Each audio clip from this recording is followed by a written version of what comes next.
Alexa, vacuum the kitchen. Start cleaning. It's a good thing I had this vacuum because I just grabbed some peas to cook and I dropped a few of them on the ground.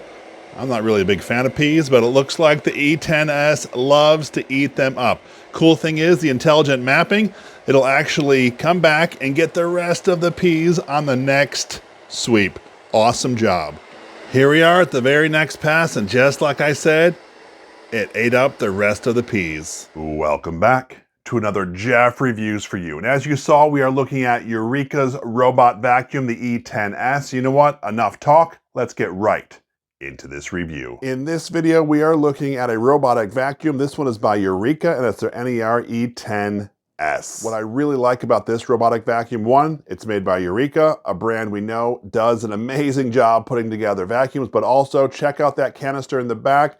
It's 18 inches tall, and you notice something that's missing? It does not have any vacuum bags. This has just the canister. That is awesome. The company actually says it saves you about $70 a year just because you don't have to buy vacuum bags. The funny thing is, a lot of people don't even know when you buy these robotic vacuums that you're going to have to buy disposable bags that goes with it, but not with this Eureka. If we take a quick look at the unit itself, you can see that it's like a matte gray or almost like a black, and I do like that. It looks pretty sweet. This, of course, comes with LiDAR.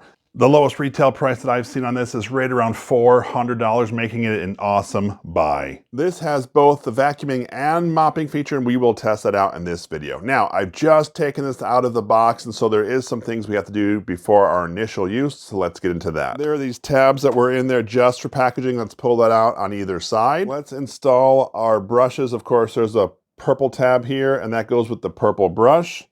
Let's line that up and snap it into place. Of course, the other side is a red tab, and that goes with the red brush. Just in case you missed the color, they're also labeled left and right. Let's take a little bit of what's happening down here on the bottom. You can see that we have some wheels that are spring-loaded. Of course, let's take a look at our roller wheel. Pinch these two purple tabs in and lift it up. You can pick up our wheel and check that thing out. That looks super awesome. Now there is a right and a wrong way to put this back in, so make sure you don't put it in the wrong way. Now to reinsert this, clip it into place. Since we're looking at the bottom, I should point out an accessory. It's a cleaning brush. If you get hair stuck in here, you actually can swipe this across. It's got a little razor blade in there to cut that out. Sometimes you might have to take the roller wheel out. Sometimes you can do that without, but I appreciate that they included this cleaning tool. Of course, we have two of these microfiber cloths that are for the mopping feature. Now this is also pre-installed. There's one here and there's one in the box. We have our dustbin compartment back here, and of course you see this part on the side here. It actually has water droplets. That's where you put your water in when you are going to be mopping the floors. Taking a look at this dustbin compartment, you can see if we lift up here, there's our filter. Now that will need to be cleaned and or replaced. Also, we click this button, pick it up, we can have access to our dustbin compartment just in case there's any jams. This robotic vacuum is app enabled, so we're gonna set up the app. I will say the directions also tell us to charge this for at least 6 hours before first use. So we're gonna plug this in, charge it, and then start our test. To charge it, I'm just gonna manually put these two connection pieces to the charging post here and let it sit for 6 hours. We have now fully charged for over the 6 hour point, so we are ready to go. I should say, in addition to being app enabled, this device is also Google or Alexa ready, so that's kind of cool. So we have the app up and running. What we're gonna do is we're gonna click add device. I'm allowing it to access my Bluetooth. All right, now we can find it.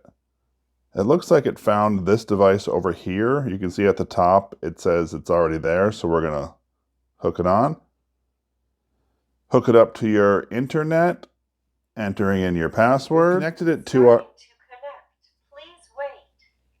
All right, so we've hooked it up to our network. I should say it works only on the 2.4 gigahertz network. Well, we are connected and that was done. That was probably the easiest setup of any robot vacuum that I've had. Although this device does have obstacle avoidance technology, the directions do let us know that when you first do your mapping, make sure to clear as many things out of the way as possible. Since we are charged, we have our map open. Let's click on create a new map, and we're going to start the mapping process. Right now we're in the middle of the mapping process and it's sort of getting to know our area, seeing what's there. I did leave a cart there just to see what it would do, and it's maneuvering in and out of that cart area. We've reached a microwave cart, which I've had trouble before with some of these vacuums. It'll go under and then not come back out. This one, as you can see, came right back out, and look, it found a pencil. I've been looking for that. Our vacuum just told us that the cleaning was complete and it's coming back to charge. Now this floor was relatively clean, but I'll be interested to see what kind of things this vacuum got into, because it did go under a few of the cabinets. It's now approaching the base. Let's see as it comes into view. The cool thing is this vacuum actually backed itself around, turned it to align up to the base, and it pulled in backwards to charge. Wow, you saw that connection and immediately dumping the contents. That's cool. Remember when I said that that floor was relatively clean? That thing found a whole lot of dirt, but I will say it did go underneath cabinets. Let's take a look at the debris. Now that the vacuum has dumped into our bagless container, let's pop that right off the base, push the button, drop out all that goodness. We're gonna close this back up and go put this back on the base. The canister conveniently snaps right back into the base, making it ready for the next time the vacuum needs to dump. We already saw that the E10s did a great job of vacuuming our floors just on a standard vacuuming. Now we have a test set up. I have some crushed rice cereal, also some blueberry Cheerios mixed in there. Let's see how this vacuum does. Here's the moment of truth. Gobble, gobble, gobble. Check that out. It took all that cereal and vacuumed it right up. So, tell me, what are your thoughts of this robotic vacuum? I think it's pretty sweet. Let me know down in the comment section below. I would love to hear from you.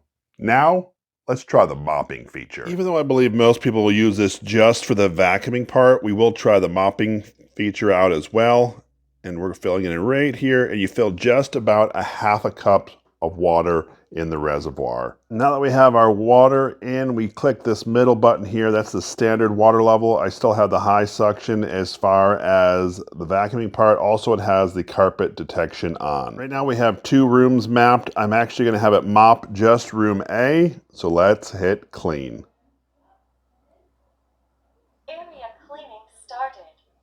In order for me to showcase the mopping feature of this vacuum, I wanted to show you the floor first. It's completely dry, and the vacuum mop is actually coming behind me. It's right about to sweep through this area, and I want to show you what the floor looks like after it's been mopped. Right now, the mop is just working the perimeter, but do you see the difference where it has mopped versus not mopped? I really do like this feature because not only does it clean it up with the vacuum, but it's also mopping the floor. The intent of this shot was to show you the uniformity of the actual mopping. This robotic vacuum mop does a great job making sure that every area of your floor is mopped along with being vacuumed. In this video, we are looking at Eureka's E10s, their robotic vacuum. So what did I think of it? First things first, let's talk about that price point. Currently, Amazon has this listed for $600, but the cool thing is it comes with a $200 coupon, meaning you can get this for just 400 bucks. I do appreciate that it's app enabled. I also love that it has the mapping feature and Google and Alexa friendly. The obstacle avoidance system actually did a pretty good job avoiding obstacles that are a little taller than the vacuum, but things that are lower than the vacuum, it didn't really avoid so much. I thought that the vacuuming part did a really good job. I wasn't sure what to expect with the mopping feature, but actually I was pleasantly pleased. My favorite part by far is the bagless design. That takes a lot of headache out of these robotic vacuums. If this is something that interests you, I will leave a link down in the description. This is Jeff with Jeff Reviews for You. As always, thanks for stopping by, and I hope you have a great day.